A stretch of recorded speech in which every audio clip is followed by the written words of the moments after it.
بكم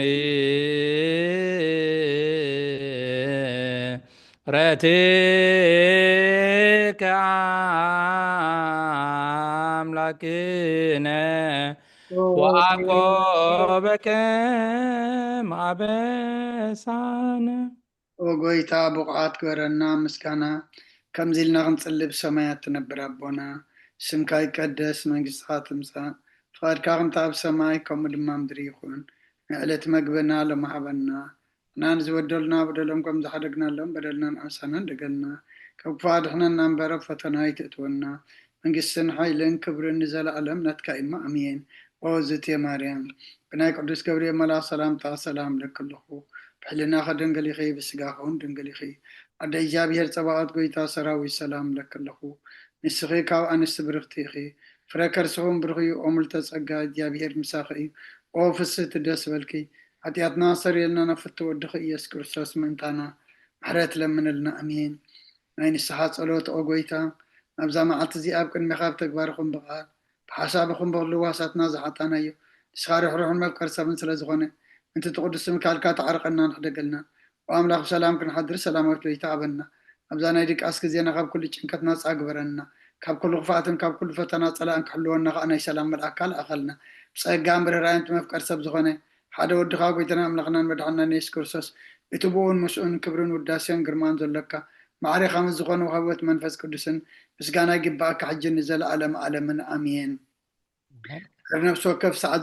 صلوت وقويتا محرنا محرت كاونا بزحلنا وعمل بسوكف ساعتن جزيان أف سماينا مدرين خبر السجر الكاكروسوس من أملخنا بعلنا ويت عقسم زحمراتن سنات ملاقا روحون تمانا زغدما يم حتى تانيا تتمحر حتى من الساعات من يسبي وقتنا برمبرموت زي تدلي من تصبيهم زل تسفى سمايات كرخبو كل من أبدحنا تتقدم وقويتا بزا ساعتي أنا بكل ساعات لما أنا نتقبل وقتنا كان علنا تزادات كان قبر مرحنا منفسنا قدس سكانا حساباتنا ننسه تمنيتنا ونسمر حمامنا فوس حتياتنا هدقلنا كاب كل غفع عزان سكيات برد عنا كلنا يمكن نقب قدسان ملعبتها حلونا ناودت امنت كان من رمانتي نابت زي مرمرن زي وسنة فتات كان بس حد لنا سخان زل عالم بروخيخ أمين وقويتا بقعات كبرنا مسكانا خمزيلنا خنصلي بسمايات تنبر عبونا سمكا يقدس من قصات مسا فقال كام تاب سمايكم دمام دريخون علت مقبنا لما هبنا أنا نزودلنا فلك إذا حدك لعلم بردنا نعوسنا ندقلنا كفاد إحنا نمبر فتنا يتتونا من قسن حيلن كبر نزل على مناتك إما أمين عوزت يا مريم ناك قدس جبريل ملا سلام تا سلام لك الله إحنا خدن قليخي سجاخون دنقلي خاد إيجابير سواد قويتا سراوي سلام لك الله نسخك وانس برغتي فركر سوم برغي وعملت أسقى إيجابير مساقي أوفست دسوالكي حتيات ناصر إننا نفتو ودغي يسكر سوس منتانا حرث لمن لنا جابير يقبل لك جابير اسمعنا آمين ስለዝነበረና ናይ ጸሎት ጊዜን እግዚአብሔር ኣምላኽ ክብርን ምስጋናን ይብጽሓዮ ካብዚ ብምቕጻል ድማ ከምቲ ኩሉ ግዜ ኣብ ነፍሲ ወከፍ ሰሉስ ካብ ሰዓት 6 ክሳብ ሰዓት 8 ድሕሪ ቀትሪ ብቤተ ክርስቲያንና ዝወሃበና ትምህርቲ ንባብ ኣስተንትኖ ሃይማኖት ኣበው ንሎሚ ድማ ከም ፍቓድ ኣምላኽ መቐጸልታ ሃይማኖት ኣበው ናይ ቅዱስ ዮሃንስ ኣፈወርቅ ምዕራፍ 66 ካብ ክፍሊ 3 ካብ ቁፅሪ 1 ጀሚርና ሓድሽ ምዕራፍ ከነንብብ ኢና እግዚኣብሔር ኣብ ማእከልና ተረኺቡ ይምሃረናን ይምርሐና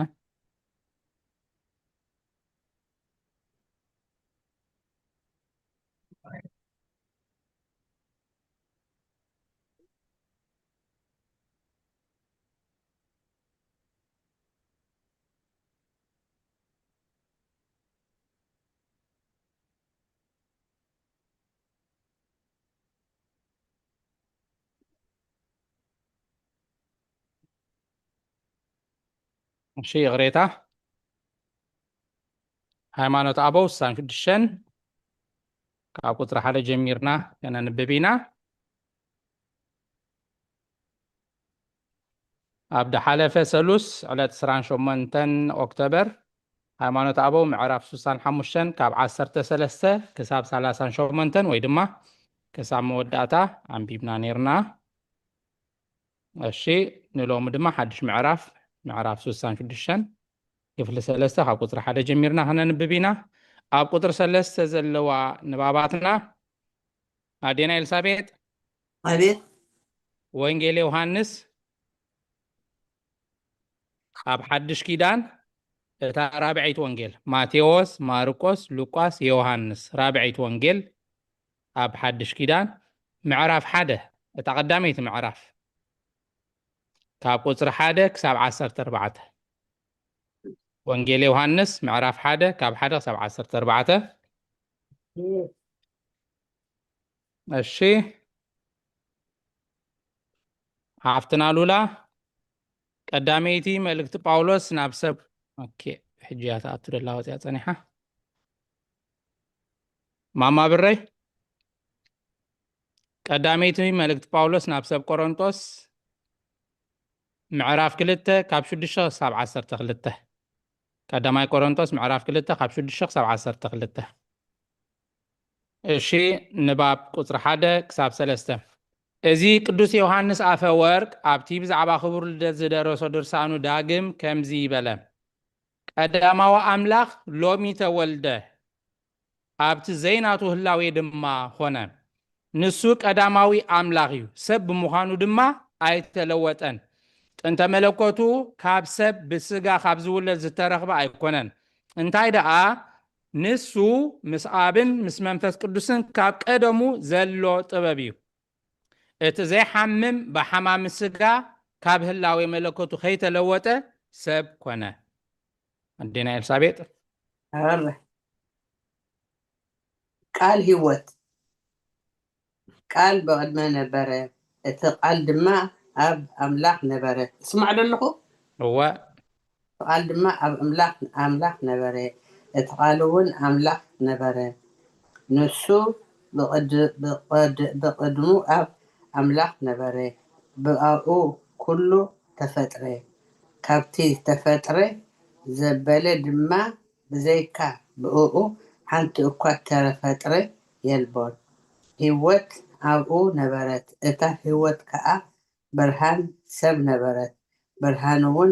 ኣብ ፀልማት የብርህ ፀልማት ከዓ ኣይስዓሮን በአምላኽ ዝተላእከ ሓደ ዮሐንስ ዝስሙ ሰብ ነበረ ንሱ ምስክር ኮይኑ ኩሎም ብኡ ምእንቲ ያምኑ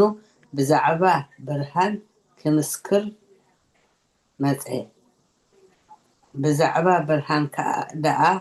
ክምስክር መጽ እምበር ንዑስ ብርሃን ኣይነበረን እቲ ንኩሉ ሰብ ዘብርህ ብርሃን ሓቂ ናብ ዓለም መጽ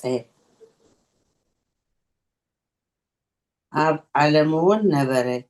ዓለም ከዓ ብኡ ተፈጥረ ዓለም ግና ኣይፈለጠቶን ናብቶም ናቱ መጽ በቶም ናቱ ከዓ ኣይተቀበልዎን ነቶም ዝተቀበልዎ ዘበሉ ብስሙ ነዚኣምኑ ኩሎም ግና ውሉድ ኣምላኽ ክኾኑ ስልጣን ሃቦም ንሳቶም ከዓ ካብ ኣምላኽ እምበር ካብ ደም ወይ ካብ ፍትወት ስጋ ወይ ካብ ድላይ ሰብኣይ ዘይተወልዱ እዮም እቲ ሰብ ዝኾነ ጸጋን ሓቅን መሊእዎ ከዓ ምሳና ነበረ ከምቲ ነብኡ ሓደ ወዱ ዝኾነ ዘረኸቦ ክብሪ ዝኣክል ክብሪ ረኣና ሳዲ ሓቀይ የሳብ 14 ወ ሳዲ ዓሙቕ ተወዲያ ዲያ እወ ማማ ብረይ እሺ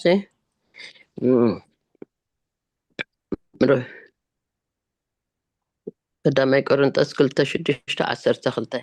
ንሱ ንነፍሲ ወከፍከ ከም ገብሩ ክፈድዮ እዩ ማለት ነቶም ሰናይ ዝገበሩ ተዓጊሶም ግርማን ክብርን ዘይጠፍእን ዝደልዩ ናይ ዘለዓለም ሂወት ክሂቦም እዩ ነቶም ንዓመፃ ዝእዘዙ እምበር ንሓቂ ዘይእዘዙ መሻረውቲ ግና ቁጣዓን መዓትን ክወርዶም እዩ እከይ ንትገብር ዘበለት ኩላ ነፍሲ ሰብ ጭንቀትን ፀበባን ክወርዳ እዩ ቅድም ንኣይሁድ ከምኡ ከም ፅርሃዊ ሰናይ ንዝገብር ዘበለ ኩሉ ግና ግርማን ክብርን ሰላምን ክህቦ እዩ። ቅድም ንኣይሁዳዊ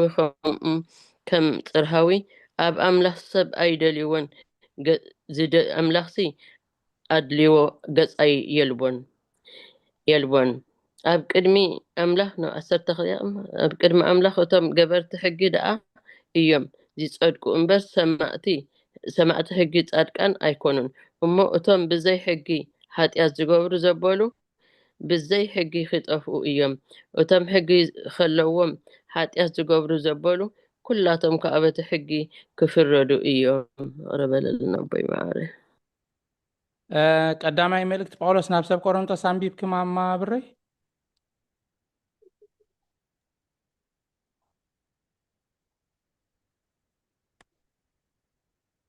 ማማ ብረይ ካሊ አንቢባ መስለኒ ቀዳማይ ቆሮንቶስ 2:6-12 ሳያደላ ድሕሪ ዮሐንስ ወኸተን ብቤት ጽናሕክ ግን ይመስለኒ እሳያ كدقما هذا بس كي جمر عبلي هذا قطر في الدشة حرة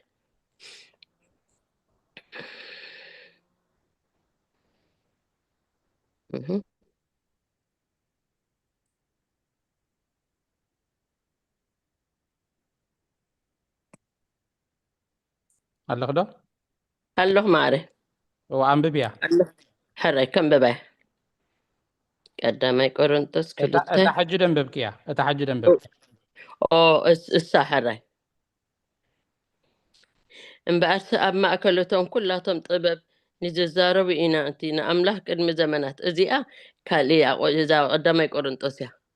أبرم يتاني أوكي رحم عليكم ببيع قدامي كورنتوس معرف كلته خاب شو الشخص 10 تقلته امباركس أما أكلتم أخلات طبب نزاربينا إتا أملاك قدم زمانات نخبرتنا زدالو إتينا أملاك حبو مستير طببينا نزارب زلونا امبر طبب ز عالم زيا ويس نايتوم ز حالفو غزات ز عالم زيا اين زاربنينا كاب غزات ز عالم زيا حدا كوان ز طبب زي ايفلطون انت زفلطوس نغويتا خبري اي مسقلون نيرم غناخه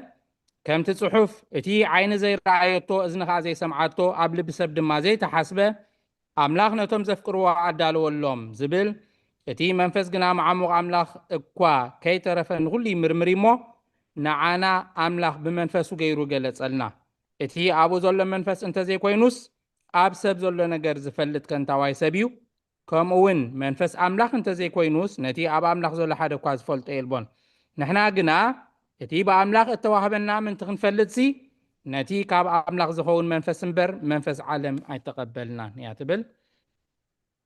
كتسينا شقر يلا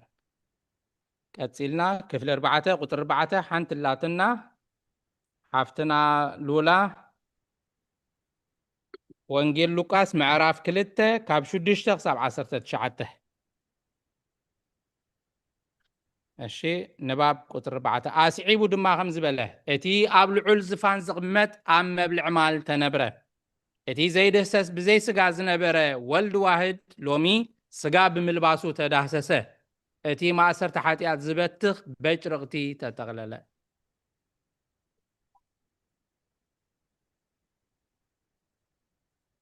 حفتنا لولا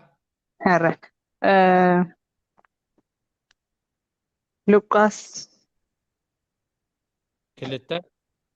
حرش شو دي الشخص 10 شعته لوكاس كلته شو دي الشخص 10 شعته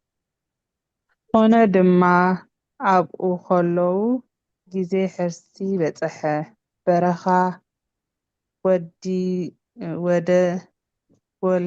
ወላዲት በዓለ ባውን ተጠቕለለቶ ኣብቲ ማሕደሪ ኣጋይሽ ስፍራ ስለ ዘይነበሮም ድማ ኣብ መብልዒ ማል ኣደቀሰቶ ጓሶት መላእኽቲ ኣብቲ ምድሪ እቲኣ ብለይቲ ምሉእ ክሕልውዎ ኣብ መሮር ዝሓደሩ ጓሶት ነበሩ መልኣኽ እግዚኣብሔር ከዓ ኣብ ጥቕኦም ደው በለ ክብሪ እግዚኣብሔር ኣብ ዙርያኦም ኣብረኸ ብዙሕ ፍርሓት ከዓ ፈርሑ። እቲ መልአኽ ድማ እንሆ ሎሚ መድሓኒ ኣብ ዓዲ ዳዊት ተወሊዱልኩም፣ ስለዚ ንሱ ከዓ ክርስቶስ ጎይታ እዩ። ንኩሉ ህዝቢ ዝኸውን ዓብይ ሓጎስ እበስረኩም ኣለኹ እሞ ኣይትፍርሑ። ምልክት ድማ እዚ ይኹነልኩም፣ ኣብ መብልዒ ማል ብዓለባ ተጠቕለለ ህፃን ደቂሱ ክትረኽቡ ኢኹም በሎም። ስጋዋደ ዲያቆን كتاب 19 ኦኬ ሕረ ሶሪ። ብዙሓት ሰራዊት ሰማይ ድማ ብድንገት ምስቲ መልአኽ ተጸምቢሮም ክብሪ ንኣምላኽ ኣብ ላዕሊ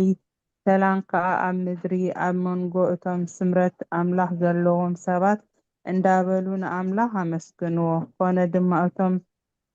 መላእኽቲ ካብኣታቶም ናብ ሰማይ ምስ ደየቡ እቶም ጓሶት ንሓድሕዶም እዚ እግዚኣብሔር ዝገለጸልና ክኸውን ነገር ክንርኢ ንዑናይ ናብ ቤተልሔም ንኺድ ተባሃሉ። ቀልጢፎም ከዓ ኸዱ። ንማርያም ንዮሴፍን ነቲ ህፃን ከዓ ኣብ መብልዒ ማል ደቂሱ ረኸብዎ። እዚ ምስ ረኣዩ ብዛዕባ እቲ ህፃን እተነገሮም ነገር ኣውረዩ። ዝሰምዕዎ ዘበለ ኩሉ ከዓ በቲ እቶም ጓሶት ዝነገርዎም ተገረሙ። ማርያም ግና ነዚ ነገር እዚ ኩሉ ኣብ ልባ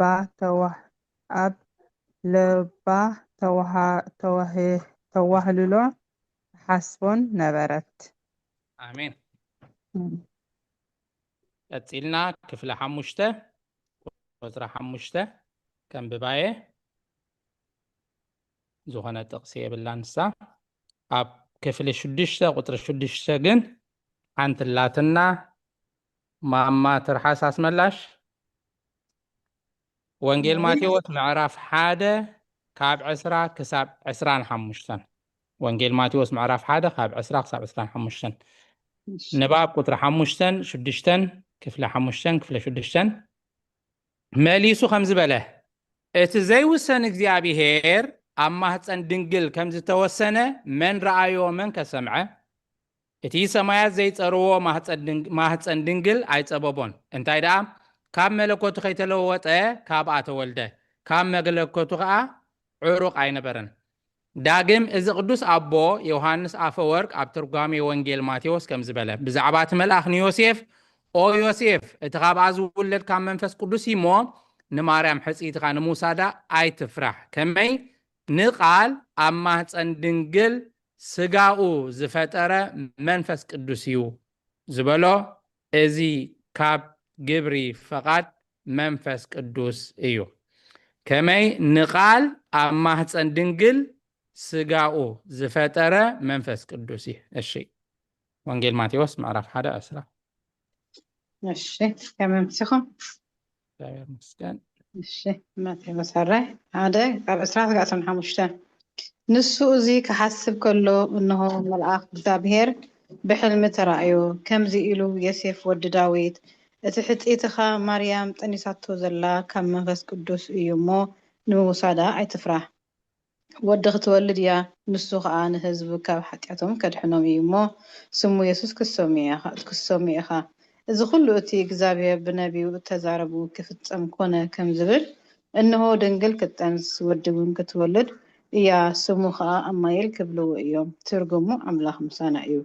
يوسف كاب دقاسو تنسيو ملاح እግዚአብሔር كم زعزو جبره نماريم حسيتو وسدا بوخر ودا كساعد تولد كا أي فلتان سمو دما يسوس سميو آمين آمين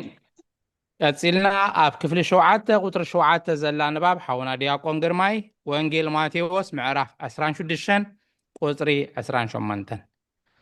مليسو دما أب ترقامي وانجيل ماتيوس قويتان دك أمزامرتو آنس مساحاتكم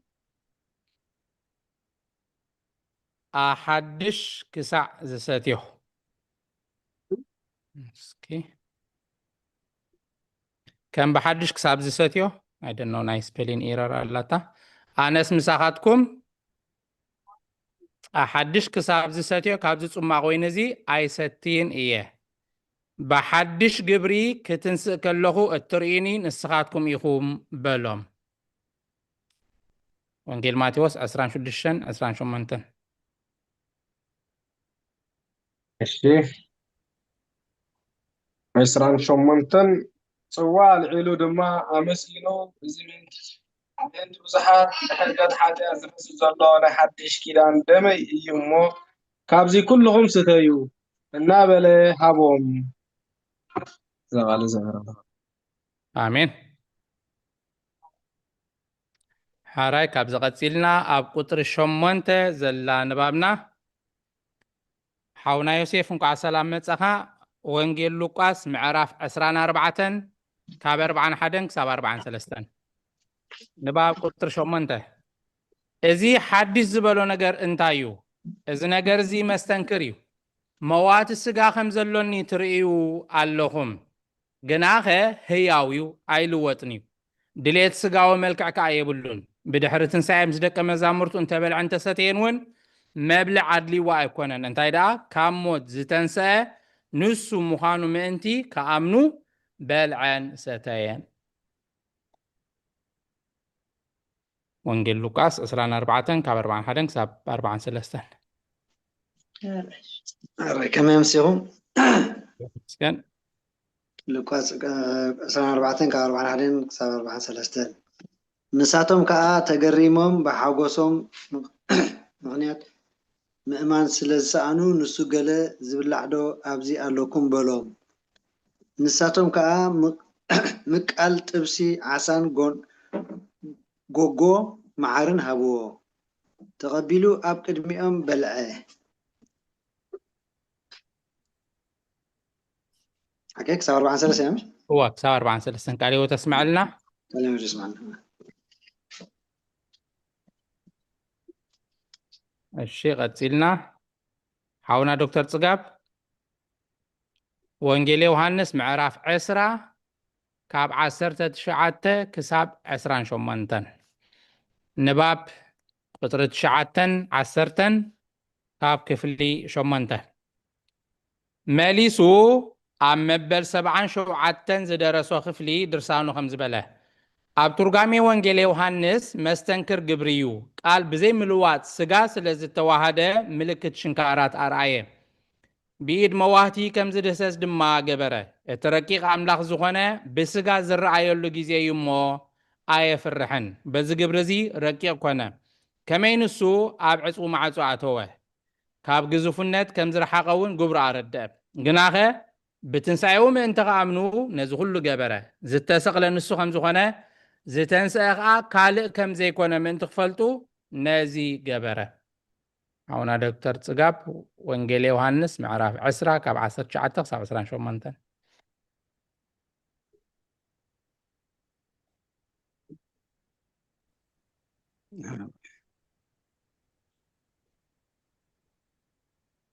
وانجيل يوحنس معراف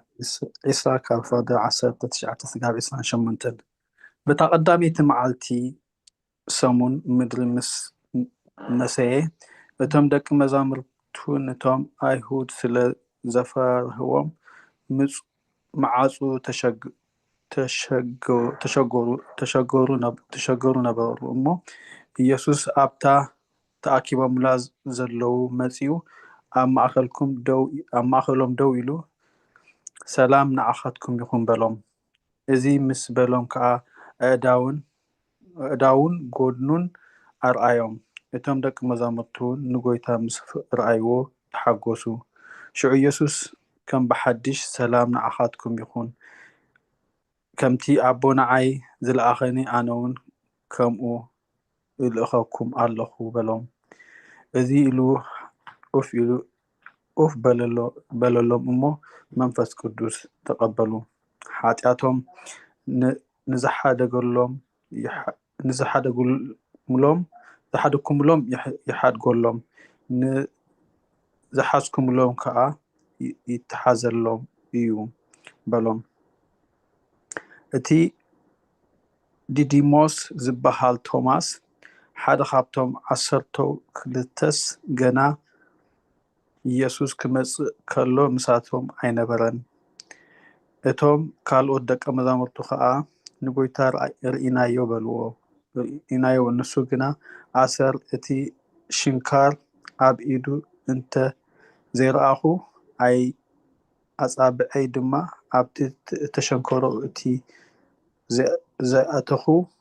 ኣብ ጎኑ እውን ኢደይ እንተ ዘይኣተኹስ ኣይኣምን እየ በሎም። ድሕሪ 8 መዓልቲ ከዓ እቶም ደቂ መዛሙርቱ ከም ብሓድሽ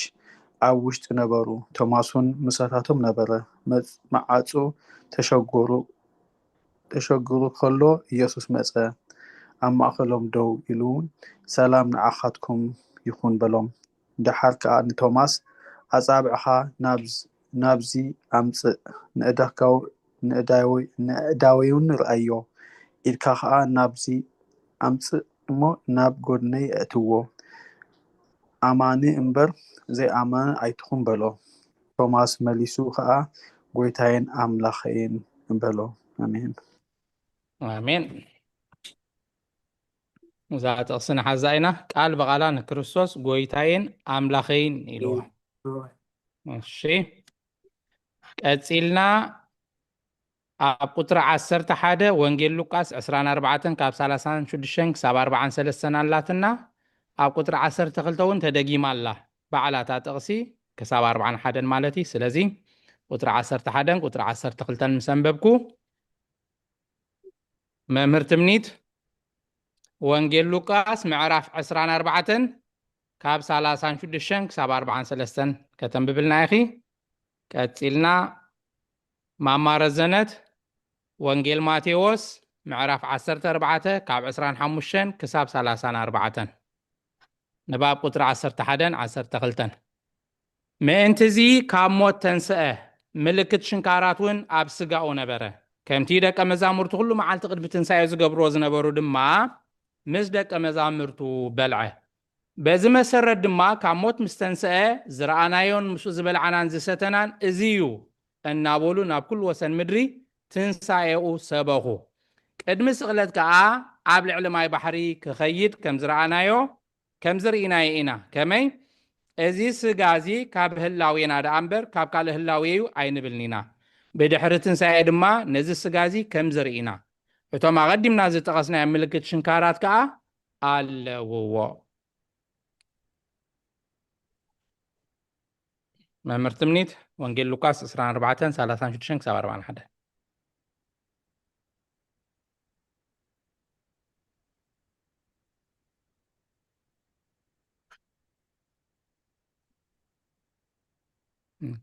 መምህር ትምኒት ምናልባሽ ወፂኣታላ መስለኒ መስመር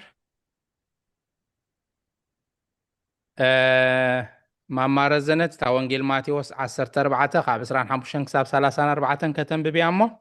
ንስኽ ዳንበብኪ ማማ ብረይ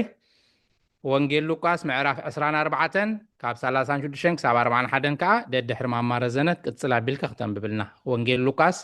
ምዕራፍ 24 ካብ 36 ክሳብ 41 እሺ ማማረ ዘነት ቀፅለይ 43 ኣላ ወደይ እዎ ክሳብ 43 ግበር እያ ሕረ እታ ቁጥሪ 12 11 ተደጊማ እንድያ ክሳብ 43 እሺ ማማ ብሬዳ ትጀምርና ቅድም ዋላ ኣነ ኖ ቅድም ንስኽ እሳ ክትረኽባ ምእንቲ እሺ ሓራይ ወንጌል ማቴዎስ ምዕራፍ 14 ካብ 25 34 ኢየሱስ ባሕሪ እናኸደ ብራብዓይ መቃል ለይቲ መጾም እቶም ደቂ መዛሙርቲ ባሕሪ ክኸይድ ምስ ረኣይዎ መትሃት እዩ ኢሎም ሰንበዱ ፈሪሆም ከዓ ጨርሑ። ግና ከኢየሱስ ብኡ ኣጀኹም ኣነ እየ ኣይትፍርሁ ኢሉ ተዛረቦም። ጴጥሮስ መሊሱ ጎይታይ ንስኻ እንተኮንካስ ብማይ ክናባኻ ክመፅእ ኣዘዘኒ በሎ። ንሱ ከዓ ነዓ በሎ። ሽዑ ጴጥሮስ ካብ ጃልባ ወሪዱ ብማይ እናኸደ ናብ ኢየሱስ መፀ። ብርቱዕ ንፋስ ምስ ረኣየ ግና ፈርሐ። ክትሕል ምስ ጀመረ ድማ ጎይታይ ኣድሕነኒ ኢሉ ኣወየ። ሽዑ ኢየሱስ ኢዱ ዘርጊሑ ሓዞ እሞ ኣታ ጎዱል እምነት ስለምንታይ ከተዋላወልካ በሎ። ናብ ጃልባ ምስ ኣተወ እቲ ንፋስ ዝግ በለ እቶም ኣብ ጃልባ ዝነበሩ ከዓ ንስኻ ብሓቂ ወዲ ኣምላኽ ኢኻ እናበሉ ሰገዱሉ ተሳጊሮም ከዓ ናብ ምድሪ ጌንሳጢር መፁ ስለ ቃላት እግዚአብሔር ይመስገን አሜን እሺ ኣነ ድኹም በባ ወንጌል ሉቃስ 14 እሺ 14 36 እስከ 43 እዚ ክዘራረቡ ከለዉ ከዓ ኢየሱስ ባዕሉ ኣብ ማእከሎም ደው ኢሉ ሰላም ንኣኻትኩም ይኹን በሎም ንሳቶም ድማ መንፈስ ዝረኣዩ መሲልዎም ፈሪሆም ሰንበዱ ንሱ ከዓ በሎም እንታይ ኮንኩም ኢኹም እትስንብዱ ከምዚ ዝበለ ሓሳብ ስለምንታይ ኣብ ልብኹም ይለዓል ኣነ ባዕለይ ምዃነይ ኣእዳወይን ኣእጋረይን ረኣዩ ከምዚ ንኣይ ዘሎኒ እትርእይዎ ዘለኹም መንፈሲ ስጋን ዓፅምን የብሉን እሞ ረምሲስኩም ረኣዩኒ እዚ ኢሉ ኣእዳውን ኣእጋሩን ኣርኣዮም ንሳቶም ከዓ ተገሪሞም ብሓጎሶም ምክንያት ገና ምእማን ስለ ዝሰኣኑ ንሱ ገለ ዝብላዕ ዶ ኣብዚ ኣለኩም በሎም ንሳቶም ከዓ መቃል ጥቡስ ዓሳን ጎጎን መዓርን ሃብዎ ተቐቢሉ ኣብ ቅድሚኦም በልዐ አሜን ቃለ ሕይወት ተስምዐልና ቀፂልና ኣብ ቁጥሪ 14 ሓንቲ ተቕስላትና ኣዴና ኣይነ ዓለም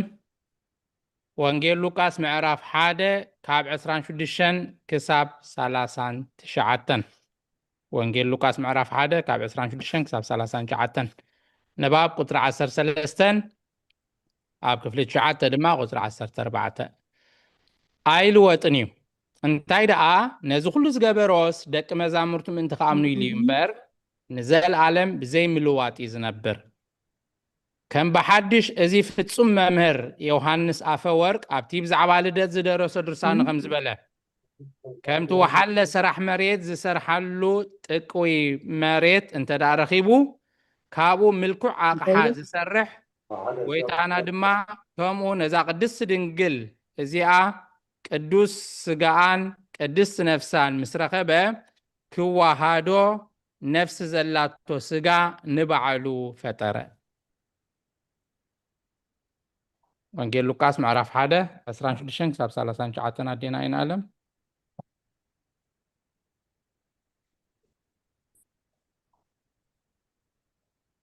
حراك يمسكون من أملاك يكون لوقاس 1 ካብ 26 سقع 39 نوع بيت ورحي بسادسيت ورحي جبريل ملأك ناب نازريت اتبال عد جليلا ناب أنت دنجل أب أملاك تلاقي نسان يسيف زبال سواء أبيت داوود اتحاسيت إياه سم اتا دنجل اتي أخا مريم إيو اتي ملأك نابو أتو اتي ناب أتو اتي ملئت تصدى እግዚአብሔር مساخ إيو مباه يبالكي كاب أنست برختي إخي بلا نسا مس رأيتو بتي زاربو سنبيدا أزي خمزي زبالي سلامتاس انتا يكون يفون إلاون حسبت أتي ملأخ كابلا مريم كاب قدمي أملاخ ጸጋ ረኺብኪ ኢኺ እሞ ኣይትፍርሂ እነሆ ክትጠንሲ ወዲ ክትወልዲ ስሙ ከዓ ኢየሱስ ክትብልዮ ኢኺ ክትሰምዮ ኢኺ ንሱ ዓቢ ክኸውን ወዲ ልዑል ክበሃል እዩ እግዚአብሔር ኣምላኽ ድማ ዝፋናብኡ ዳዊት ክህቦ እዩ ንሱ ኣብ ቤት ያዕቆብ ንዘለዓለም ክነግስ እዩ መንግስቱ ከዓ መወዳእታ የብላን ማርያም ድማ እቲ መልአኽ ከምዚ እቲ ማርያም ድማ ነቲ መልአኽ እዚ ሰብኣይ ከይፈለጥኩስ ከመይሉ ክኸውን እዩ በለቶ እቲ መልአኽ ከዓ መሊሱ መንፈስ ቅዱስ ክወርደኪ ሓይሊ ልዑል ከጽልለኪ እዩ ስለዚ ከዓ እቲ ዝውለድ ቅዱስ ወዲ ኣምላኽ ክበሃል እዩ እነሆ ኤልሳቤጥ እታ ዘመድኪ እኳ ንኣምላኽ ዝሰኣኖ ነገር ስለዘልቦ ኣብ እርግዝናኣ ወዲ ጠኒሳ ኣላ ነታ መኻን እትበሃል እዚ ወርሒ እዚ ሻድሻይ እዩ በላ ማርያም ከዓ እኔኾ ኣነ ባርያ እግዚኣብሔር ከምቲ ዘረባኻ ይኹነለይ በለቶ እቲ መልኣኽ ድማ ካብኣ ሓለፈ ክብሪ ምስጋና ንኣምላኽ ይኹን ኣሜን ኣራይ ኣብ ቁጥሪ 15 ዘለዋ ንባባትና ሓፍትና ሉላ ወንጌል ሉቃስ ምዕራፍ 2 ካብ ቁጥሪ 10 ክሳብ 14 ኣዴና ኤልሳቤጥ ወንጌል ዮሃንስ ምዕራፍ 1 ቁጥሪ 14 እታ ናይ ዓንተ ወይ ኣብ 14 ኢኽን ወዲክን ተጧቢልክን ነርክን ሕጂ ከዓ ንሳያታ ወንጌል ራብዒት ወንጌል ያ ናይ ሓድሽ ኪዳን ምዕራፍ 1 ቁጥሪ 14 ጥራይ ሓንቲ ቁጥሪ እሺ هو ቁጥሪ 14 ኣንቢበ እንዲሞ هو ሕጂ ከዓ መፅያ ወንጌል ዮሃንስ ምዕራፍ 1 ቁጥሪ 14 እሺ ንባብ ቁጥሪ 5 ከም ዝፈቀደ ካብ ድንግል ሰብ ፈጠረ ለበሶን ምስኡ ተዋሂዱ ከዓ ሎሚ ተወልደ ጉድለት ህላዌና ኣይዓንቀፎን ነቲ ስጋ ምስ ተዋሃደውን ንዕኡ ጎደሎ ኣይገበሮን ሰብ ግና ንፈጣሪ ምስ ተዋሃዶ ዓቢ ክብሪ ረብሐ ኣፍትና ሉላ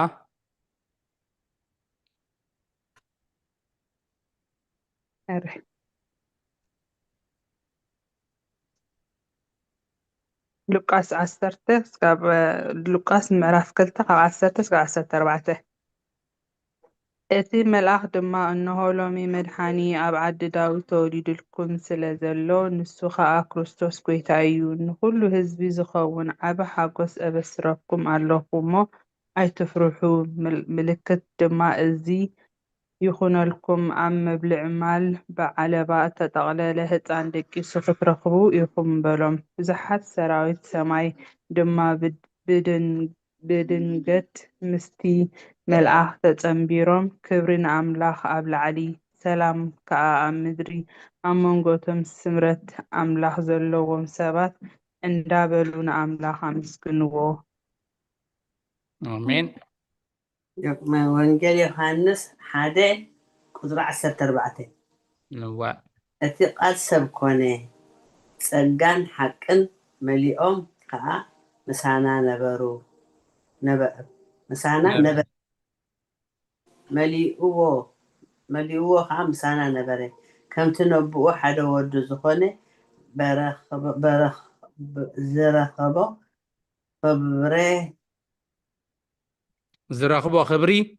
ዝረኽቦ ክብሪ ዝኣክል ክብሪ ረኣና ኣሜን ሓደ ወዱ ዝኾነ ዝረኽቦ ክብሪ ዝኣክል ክብሪ ረኣና ኣራሕ ይቐኒል ኣሜን ኣብ ቁጥሪ 17 ዘለዋ ንባባትና ማማ ትርሓስ ወንጌል ሉቃስ ምዕራፍ 2 ካብ 10 ክሳብ 13 እዛ ሓፍትና ሉላ ከተንብባ ፀንሐት እያ ተደጊማላ ወንጌል ሉቃስ ምዕራፍ 2 ካብ 10 ክሳብ 13 ሓውና ዲያቆን ግርማይ ዕብራውያን ምዕራፍ 1 ቁጥሪ 8 ሓውና ዮሴፍ ዕብራውያን ምዕራፍ 7 ቁጥሪ 26 ሓውና ዶክተር ጽጋብ ወንጌል ማቴዎስ ምዕራፍ 9 ካብ 1 ክሳብ 7 ማቴዎስ 9 ካብ 1 ክሳብ 7 እሺ ንባብ ቁጥሪ 16 17 ሰራሕ መሬት ኣቐዲሙ ኣብ ኢዱ ፀብሪ ከይሓዘ ምስራሕ ከም ዘይጅምር ከምኡ ዝተሰብረ ኣቕሓ ድማ ዳግም ክፍጠር ኣይግባእን እዩ እዝስ ንፈጣሪኡ ደኣ ልብሲ ይኹን እንታይ ክብል እየ እንታይ ክዛረብ እየ ኣነስ ኣስተንክርን ኣድንቕን ኣለኹ እቲ ቅድሚ ዘመናት ዝነበረ ንእሽቶ ህፃን ኮነ እቲ ካብ ሰማያት ሰማያት ዝለዓለ ኣብ ልዑል መንበር ዝቕመጥ ኣብ መብልዕ ማል ደቀ ሰብ እቲ ብዘይ ስጋ ዘይድህሰስ ሓደ በይኑ ዝነበረ ብኢድ ምድራውያን ተዳህሰሰ ነቲ ማእሰርቲ ሓጢኣት ዝበትኽ በጭረቕቲ ጠቕለልዎ ከመይ ነዚ ፈቒድዎ እዩ ኣሜን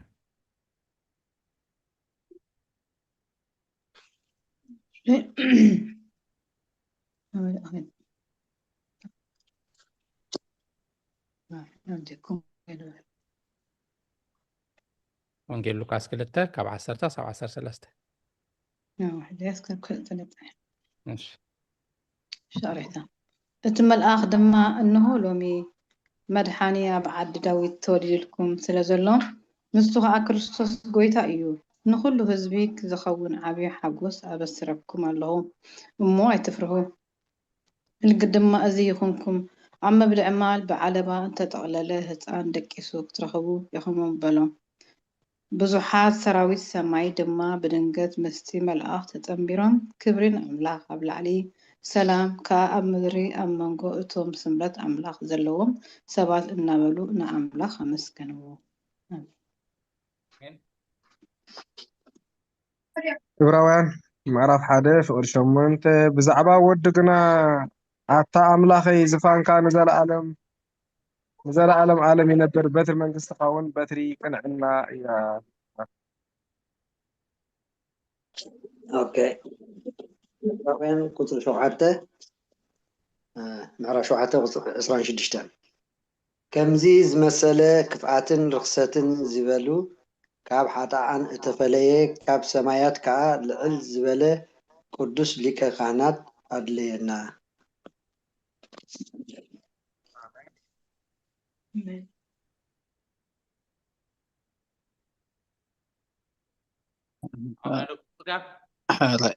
ወንጌል ማቴዎስ ምዕራፍ 9 ካብ ፍቅዲ 1 ስጋብ 7 ናብ ጀልባ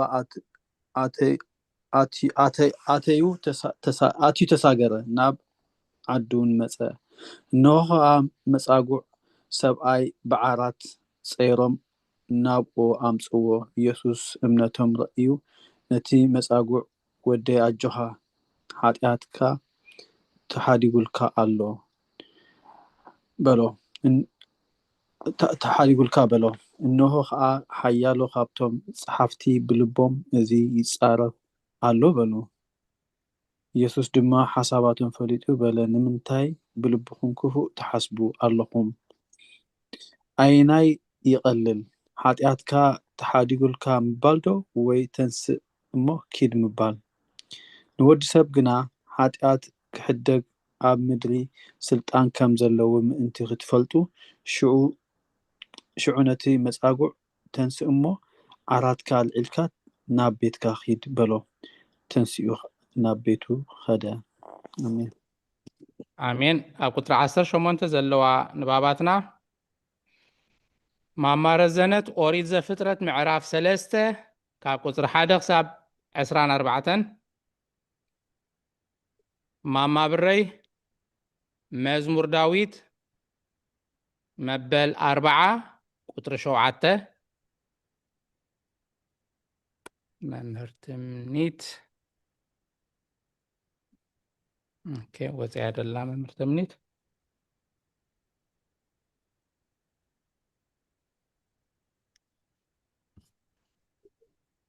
አዴና አይና ዓለም ዕብራውያን ምዕራፍ 10 ቁጥሪ 7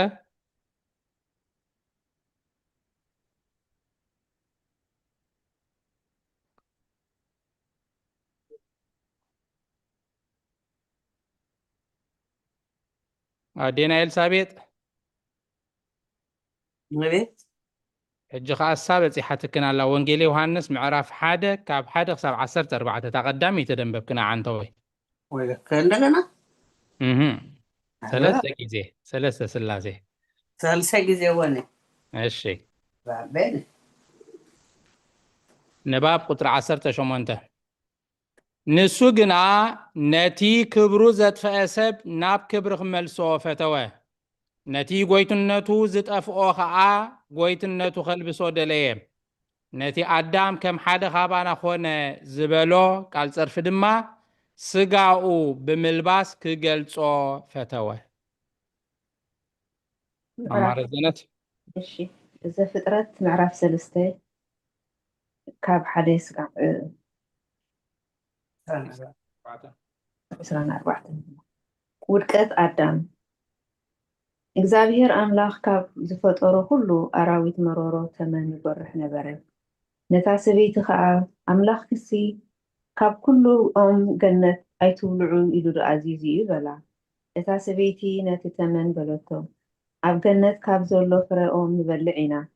ብዛዕባ ፍረ እታ ኣብ ማእከል ገነት ዘላ ኦም ግና ኣምላኽ ከይትሞቱስ ካብኣ ኣይትብልዑ ኣይትተንኪዋ እውን በለ። እቲ ተመን ድማ በላ ድማ ነታ ሰበይቲ ኣይፋልኩምን ኣምላኽ ደኣ ካብኣ ምስ ትበልዑ መዓልቲ ኣዒንትኹም ከም ዝኽፈታ ከም ኣምላኽ እውን ከም እትኾኑ ጽቡቕ እንክፉኡን ከዓ ከም እትፈልጡ ስለ ዝፈለጠ እዩ እምበር ኮቶ ኣይትሞቱን ኢኹም በላ። እታ ሰበይቲ ድማ እታ ኦም ምብላዓ ጥዕምቲ ንዒንቲ ከዓ ጽብቕቲ ጥበብ ብምሃብ እውን እተብህግ ኦም ምዃና ርእያ ካብ ፍሪኣ ወሲዳ በልዐት። ንስኣ ከዓ ንሰብኣያ ሃበቶ ንሱ እውን በልዐ። ሽዑ ኣዒንቲ ክልቲኦም ተኸፍታ ጥራዮም ምዃኖም ድማ ፈለጡ። ቆጽሊ በለስ ኣላጊቦም ከዓ ተዓጥቁ። ምድሪ ምስ ወልወለ ድማ ድምፂ እግዚኣብሔር ኣብ ማእኸል ኣብ ገነት ክመላለስ ሰምዑ። ኣዳምን ሰበይቱን ከዓ ካብ ገጽ እግዚኣብሔር ኣምላኽ ኣብ ማእከል ኣእዋም ገነት ተሓብኡ። እግዚኣብሔር ኣምላኽ ድማ ንኣዳም ፀዊዑ ኣበይ ኣለኻ በሎ። ንሱ ከዓ ድምፅኻ ኣብ ገነት ሰሚዐ ፈራሕኩ ጥራይ ካየ እሞ ተሓባእኩ በለ። ንሱ ድማ ጥራይካ ምዃንካ ደኣ መን ነገረካ? ካብኣ ኣይትብላዕ ኢለ ዝኣዘዝኩኻ ኦም ዶ በሊዕካ ኢኻ በሎ። ኣዳም ከዓ እዛ ምሳይ ክትከውን ዝሃብካኒ ሰበይቲ ካብታ ኦም ሃበትኒ እሞ በሊዐ በለ። እዚ እግዚኣብሔር ኣምላኽ ድማ ነታ ሰበይቲ ስለምንታይ ዝገበርኪ በላ። እታ ሰበይቲ ከዓ ተመን ኣስሒትኒ በላዕኩ በለት። ሽዑ እግዚኣብሔር ኣምላኽ ነቲ ተመን እዚ ስለ ዝገበርካ ካብ ኩሉ እንስሳ ኣራዊት መሮሮን ርጉምኩን ብከብድኻ ክትከይድ ኩሉ ዘበን ሂወትካ ድማ መሬት ክትበልዕ ኢኻ። ኣብ መንጎኻን ኣብ መንጎ እዛ ሰበይትን ኣብ መንጎ ዘርእኻን ኣብ መንጎ ዘርአን ከዓ ጽልኢ ተክል ኣለኹ።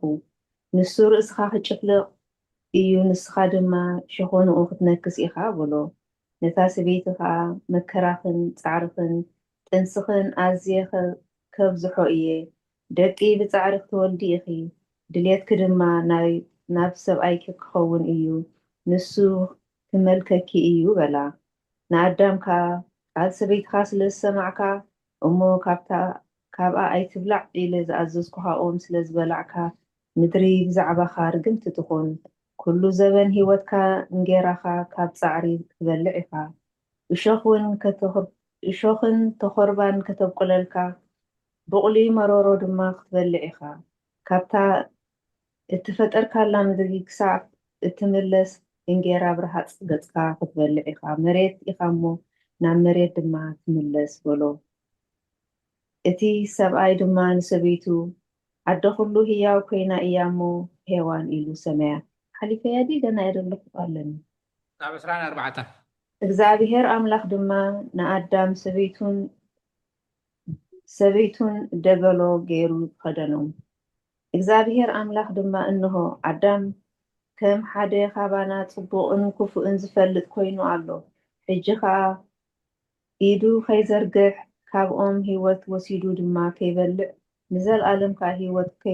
ህያው ከይከውን ኮይኑ ከይነብር ኢሉ ስለዚ እቲ ነታ ተፈጥረላ ምድሪ ምእንቲ ክዓያ ድማ እግዚአብሔር ኣምላኽ ካብ ገነት ኤደን ኣውፅኦ። ከምኡ ንኣዳም ከውፅኦ ንምሕላው መገዲኦም ሂወት ከዓ ብሸነኽ ምብራቅ ገነት ኤደን ምስናይ እተንበልብል ሃልሃልታ ሴፍ ኩርቤል ኣቐመጠ። እግዚአብሔር ይቅር ይበለና። አሜን። እሺ መዝሙር ዳዊት 47 شو انه 47 ده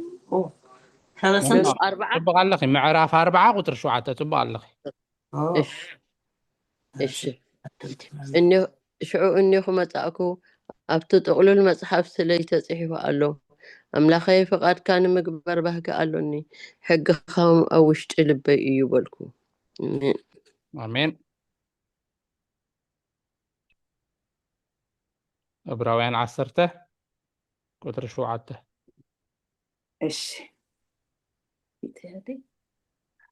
ዕብራውያን 10 ቁጥሪ 7 ሽዑ ከዓ ኣነ እንሆ ኣብቲ መጽሓፍ ብዛዕባ ጽሑፍ እዩ ወኣምላኽ ብዛዕባይ ጽሑፍ እዩ ወኣምላኽ ብቓድካ ክገብር ኢለ እመጽእ ኣለኹ በልኩ። ኣሜን። ወንጌል ዮሐንስ 1:1-14 ቃል ብቅድመ ነበረ ብቅድሙ ነበረ እቲ ቃል ድማ ኣብ ኣምላኽ ነበረ እቲ ቃል እውን ኣምላኽ ነበረ ንሱ ብቀደሙ ኣብ ኣምላኽ ነበረ ብእኡ ኩሉ ተፈጥረ ካብቲ ዝተፈጥረ ዘበለ ድማ ብዘይካ ብእኡ ሓንቲ እኳ ዝተፈጥረ የልቦን ህይወት ኣብኡ ነበረት እታ ህይወት ከዓ ብርሃን ሰብ ነበረት ብርሃን እውን ኣብ ጸልማት የብርህ ጸልማት ከዓ ኣይሰዓሮን ብኣምላኽ ዝተላእከ ሓደ ዮሃንስ ዝስሙ ሰብ ነበረ ንሱ ምስክር ኮነ ኩሎም ብእኡ ምእንቲ ከኣምኑ ብዛዕባ ብርሃን ክምስክር መፀ ብዛዕባ ብርሃን ደኣ ክምስክር መፀ እምበር ንሱስ ብርሃን ኣይነበረን እቲ ንኩሉ ሰብ ዘብርህ ብርሃን ሓቂ ናብ ዓለም መፀ ኣብ ዓለም እውን ነበረ ዓለም ከዓ ብእኡ ተፈጥረት ዓለም ግና ኣይፈለጠቶን ናብቶም ናቱ መፀ እቶም ናቱ ከዓ ኣይተቐበልዎን ነቶም ዝተቐበልዎ ዘበሉ ብስሙ ዝኣምኑ ኩሎም ግና ውሉድ ኣምላኽ ክኾኑ ስልጣን ሃቦም ንሳቶም ከዓ ካብ ኣምላኽ እምበር ካብ ደም ወይ ካብ ፍትወት ስጋ ወይ ካብ ድላይ ሰብኣይ ዘይተወልዱ እዮም 14 ከዓ እታ ቃል ሰብ ኮነ ጸጋን ሓቅን መሊእዎ ከዓ እታ ቃል ሰብ ኮነ እቲ ቃል ሰብ ኮነ ጸጋን ሓቅን መሊእዎ ከዓ ምሳና ነበረ ከምቲ ነብኡ ሓደ ወዱ ዝኾነ ዘረኸቦ ክብሪ ዝኣክል ክብሪ ረኣና ተወዲያ ዶ እዋሕ عليه تسمع لنا سلازنبرنا ناي نباب جيزين እግዚአብሔር አምላኽና ክብር ምስጋናን ይሁንሎ ሎሚ ከም ፍቃድ አምላኽ ሓድሽ ምዕራፍ 66 ናይ ቅዱስ ዮሐንስ አፈወርቅ እዩ ክፍሊ 3 ጀሚርና ካብ ቁጥሪ 1 ክሳብ ክፍሊ 9 ቁጥሪ 18 አንቢብና ኣለና ክብርና አምላኽ ይሁን ካብዚ ብምቕጻል መዝሙር ካብ ጉባኤ ክህልወና እዩ መዝሙር ድዝምረልና ብፍላይ ዘሚሩ ዘይፈልጥ ሰብ እንተሃሊ ቀዳምነት ንዑ ወይ ንዓ ክህቤ ዘሚሩ ዘይፈልጥ እንተሃሊ ክሳተፍ ክንሰምዕ ቀዳምነት ንዓኹም ዕድም ነዊሕ ግዜ ደይዘመርስ ኩልኩም ዘሚርኩም ተኾንኩም ነዊሕ ግዜ ደይዘመረ ብድሕሪያ ከዓ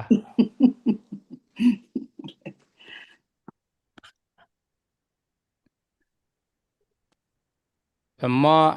ኣዴና ኣይለዓለምን ማማ ብረይን ክልቲአኔን ኣቢለን ደለዋ ፈቃደኛታት ኮይነን ደለዋ ኣዴኽን ክትዝምራልና ወይ ኣዴና ኣይንዓለም ወይ ማማ ብረይ ኣይንዓለም ሓፍተይ ደሓን ዘምር እስኻ ሓደ ግዜ ከምኡ ሓቲተ ገዲፍክለይ እንዲኻ ሕጂ ከኣነ ሎሚ ተራይ ክገድፈል ሕራይ ኣንሜል ሕራይ ኣይንዓለም ክብርና ኣምላኽ ይኹን ረኻ ሕፅር ዝበለ ምዛዝ ቆንህዋ ንእሽተይ መዝሙር ክዝምር እየ እሺ ጠለትኩም ሓግዙኒ ኦ እግዚአብሔር ሃይለይ የፍቅረካ እየ እግዚአብሔር ስኸውሐይ እርደይ መናገፍየይ ኣምላኸይ ዝሃድመሉ ፀቀይ ቀርኒ ዋልታይ ቀርኒ ምድሓነይ ኦ እግዚአብሔር ሃይለይ የፍቅረካ እየ እግዚአብሔር ስኸውሐይ እርደይ መናገፍየይ ኣምላኸይ ዝሃድመሉ ፀቅዐይ ዋልታይ ቀርኒ ምድሓነይ ኦ እግዚአብሔር ሃይለይ የፍቅረካ እየ እግዚአብሔር ስኸውሐይ ዕርደይ መናገፍየይ ኣምላኸይ ዝሃድመሉ ፀቅዐይ ዋልታይ ቀርኒ ምድሓነይ ንእሽተ እያ ምዛዘቆ ነኽዋ ሕውስ ክብል ኢለ ሳልሰይቲ ደገምክያን ሳልሰይቲ ሓራይ ኦ እግዚአብሔር ሃይለይ የፍቅረካ እየ እግዚአብሔር ሲኸውሐይ ዕርደይ መናገፍየይ ኣምላኸይ ዝሃድመሉ ፀቅዐይ ዋልታይ ቀርኒ ምድሓነይ አሜን ቃል ሕይወት ተስማዕልና ማማ ብረይ እዚኣ ቃል በቃላ ካብ መፅሓፍ ቅዱስ እያ ተወሲዳ ኦ እግዚአብሔር ሃይለ የፍቅረካየ እግዚአብሔር ሲ ከውሐይ ዕርደይ መናገፍየይ ኣምላኸይ ዝሃድመሉ ፀግዐይ ዋልታይ ቀርኒ ምድሓነይ እያ ትብል ቃል ሕይወት ተስማዕልና ማማ ብረይ እሺ ነዛ መዝሙር ካብ መፅሓፍ ቅዱስ ጥቅስታት ብምጥቃስ ከነስተንትና መድረክና ባኹም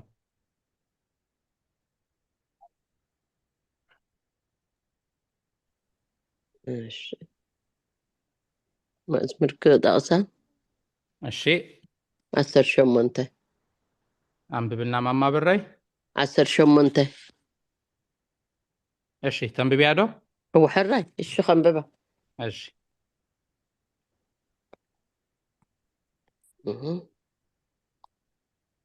18 ቁጥሪ 1 ድዩ እሺ ዲያቆን ክረኽባ እሺ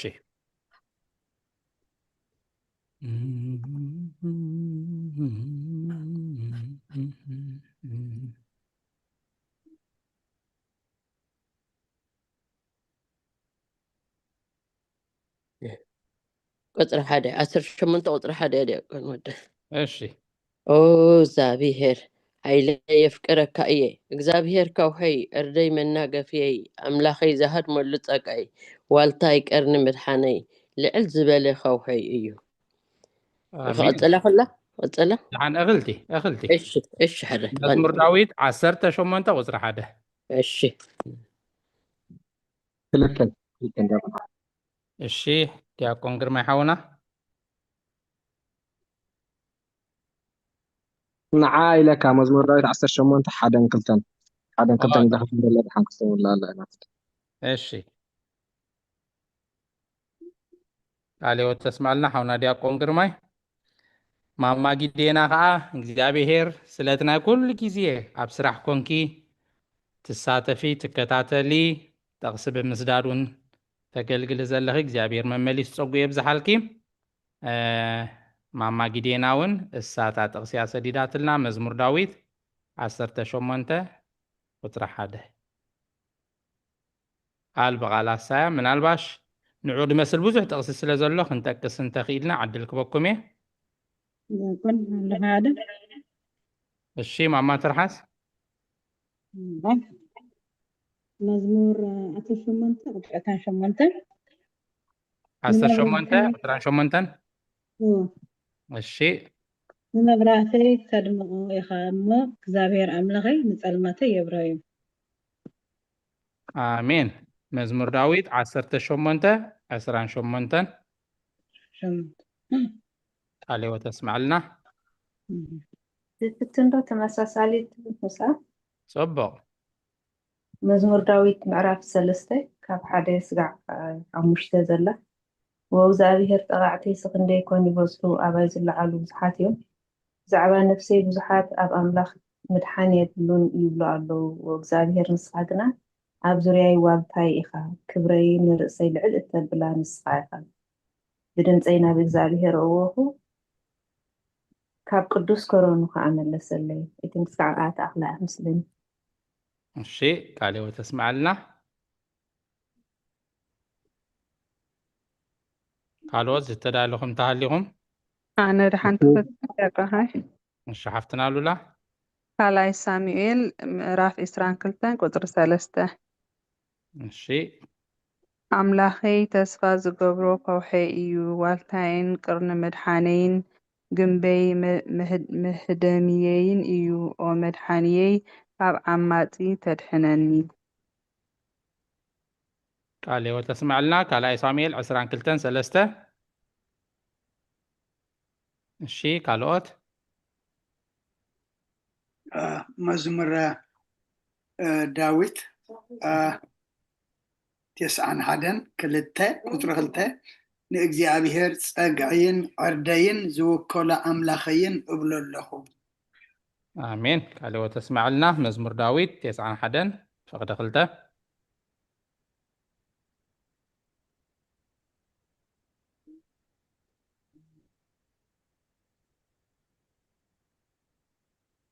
ኦኬ ኣነ ከዓ ምስ ግዜና ክንከይድ ተንጠቕሲ ጥራይ ክነግረኩም ኣንብብዎ ናብ ገዛ መዝሙር ዳዊት 31:2 መዝሙር ዳዊት መበል 31 ቁጥሪ 2 መዝሙር ዳዊት ካብ 2 ክሳብ 3 ያሳይ ቅሬታ ካብ 2 ክሳብ 3 ትንቢት ኢሳይያስ ምዕራፍ 17 ቁጥሪ 10 ኢሳይያስ 17 ቁጥሪ 10 መዝሙር ዳዊት 40 ቁጥሪ 17 ከዓ መዝሙር ዳዊት 40 ቁጥሪ 17 ሓራይ ካብዚ ብምቕጻል ከም ፍቓድ ኣምላኽ ነዚ ሎሚ ዘንበብናዮ ትምህርቲ ሃይማኖት ኣበው ብቓል ኣምላኽ መሰረት ካብቲ ዝተነበበ ሃይማኖት ኣበውን ካብቲ ዘንበብናዮ ጥቕስታትን እናገበርና ከነስተንትን ሎሚ እንታይ ተማሂርና እንታይ ተረዲእና እንታይ ኣስተንቲና እንታይ ፍሉይ ነገር ሰሚዕና ቅድሚ ሕጂ ደይንፈልጦ ወይ ኣሰውዒልና ለይንፈልጥ እንታይ ሓድሽ ትምህርቲ ረኺብና ወይ ከዓ ኣዝዩ ደስ ዝበለና ምስ ጉባኤ ከነስተንትኖ ሓሳብና ክነካፍሎ እንደሊ ከነካፍል መድረኽ ናባኹም ግዜ ኣለና ሓደራ ቁጥሪ ክንዲዚ ኣውፀለ ይበሉኒ ዳንበብኩም ከተስተንትኑ ትኽእሉ ኢኹም ናይ ሎሚ ኣዝዩ ብዙሕ ትምህርቲ ዘለዎ ንባቢና አንቢብና ክብርና ኣምላኽ ይኹን እቶም ድሒርኩም ዳኣተኹም ከዓ እናንበብኩም ከተስተንትኑ ትኽእሉ ኢኹም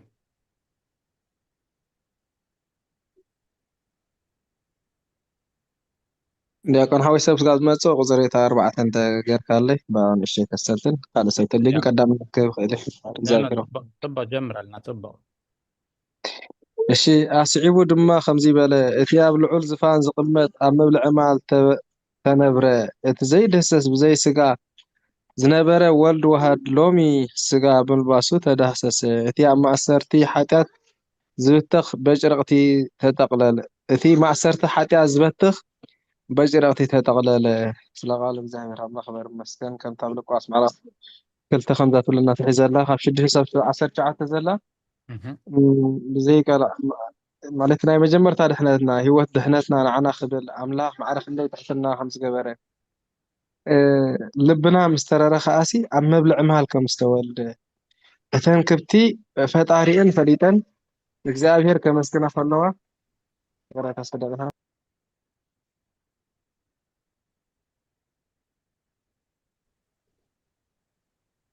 እሺ ያረታ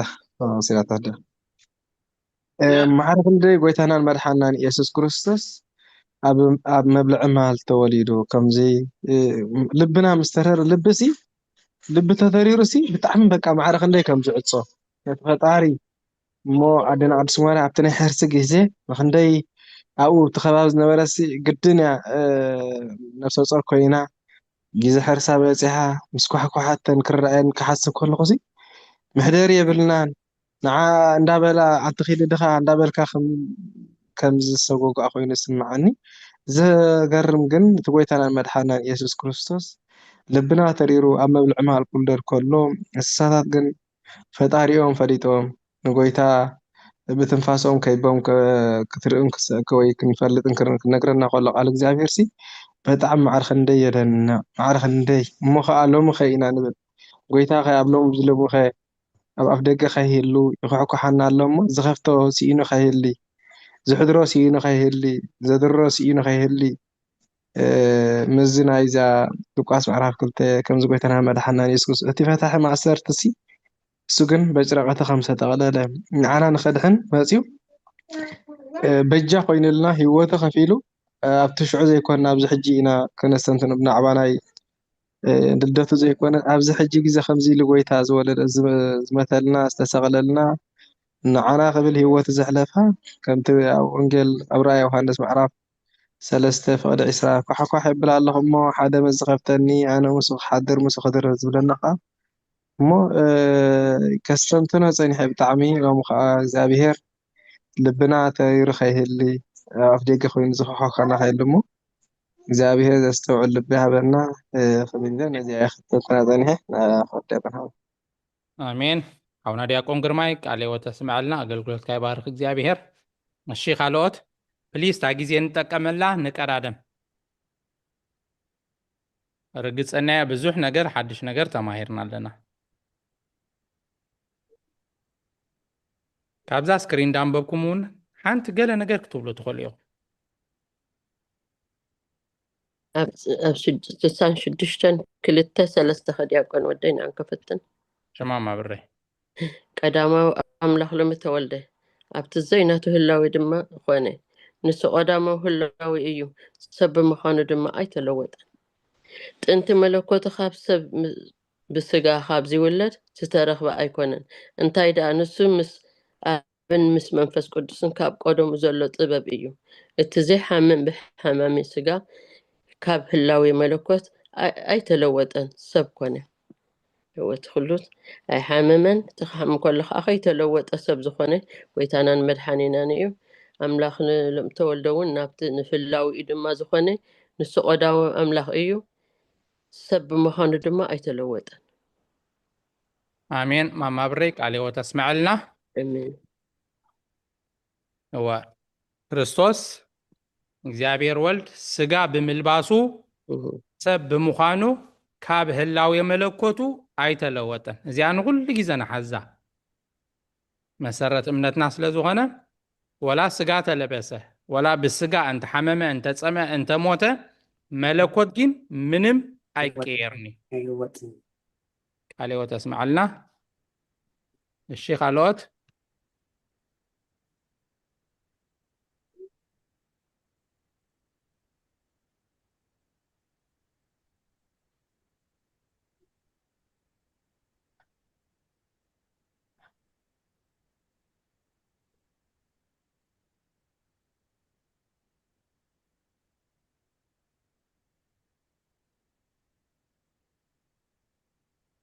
مشتا خديقون ودي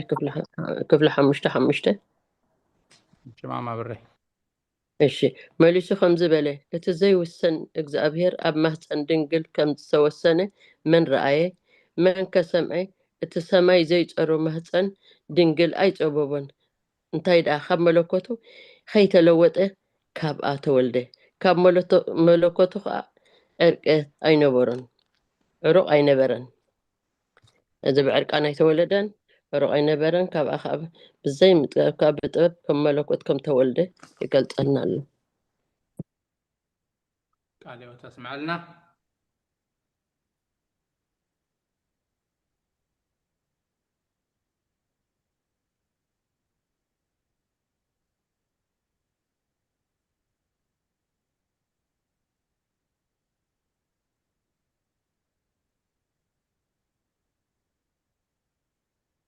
እሺ ካልኦት ጊዜና እንጠቀመሉ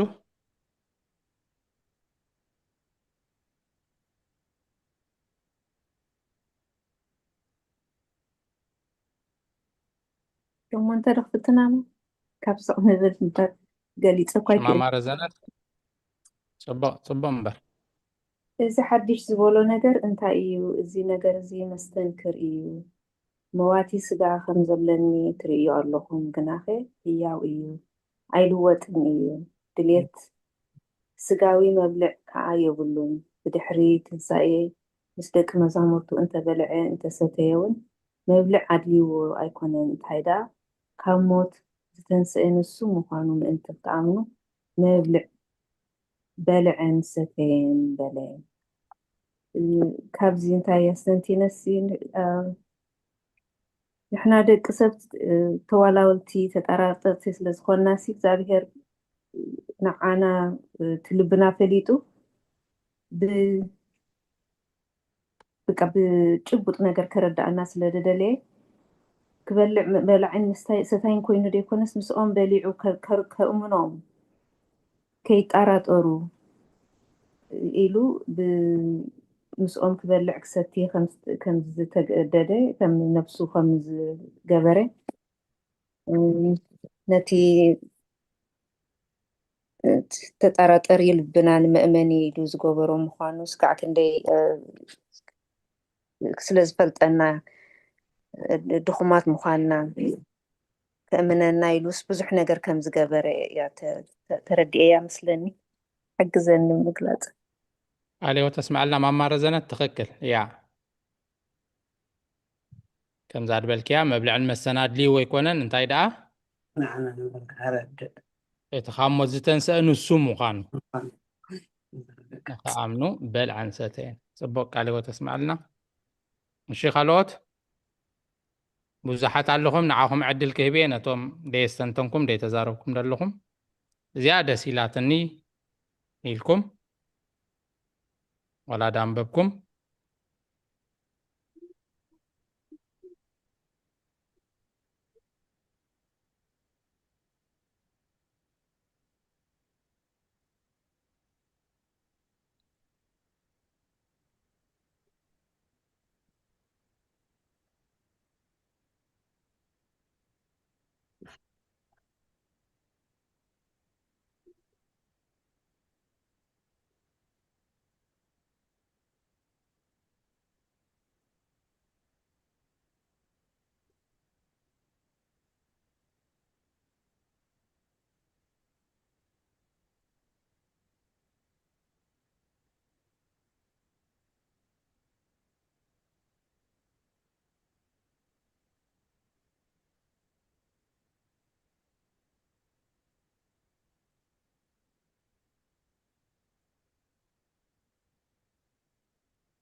جيزي لنا 13 دقيقة لنا قدمنا ببوتات محلافنا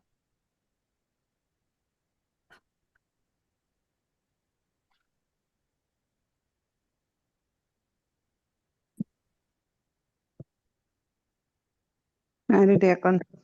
شحفتنا لولا أنا عارفي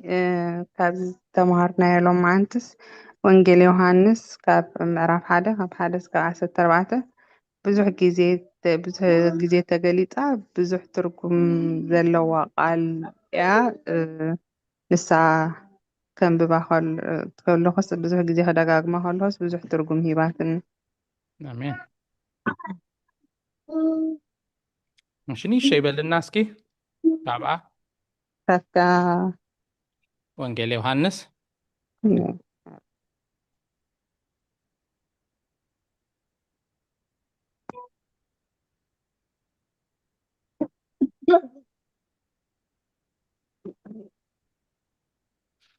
ቃል ብመጀመርታ ነበረ እቲ ቃል ድማ ኣብ ኣምላኽ ነበረ እቲ ቃል እውን ኣምላኽ ነበረ እዚ ብመጀመርታ ኣብ ኣምላኽ ነበረ ብኡ ኩሉ ኮነ ካብቲ ዝኾነ ዘበለ ድማ ብዘይብኡ ዝኾነ የልቦን ህይወት ኣብኡ ነበረት እታ ህይወት ከዓ ብርሃን ሰብ ነበረት ብርሃን እውን ኣብ ጸልማት የብረት ጸልማት ግን ኣይሓዞን ትብል እዚኣ ካብ 1 እስካብ 5 ዘላ አሜን ቃል ወተስማዕልና መሰረት እምነትና ኩሉ ግዜ ትደጋገም ያዳርጋ መዓልታውሲ ከይተጠቕሰት ኣይትውዕልና ኣብ ነፍሲ ወከፍ ንባብና እሞ ከንሕዛ ከነፅንዓ ከነሰብህለላ እንፈልጣ ግባእ እሺ ካልኦት ንሓደ ክልተ ዕድል ክህቤ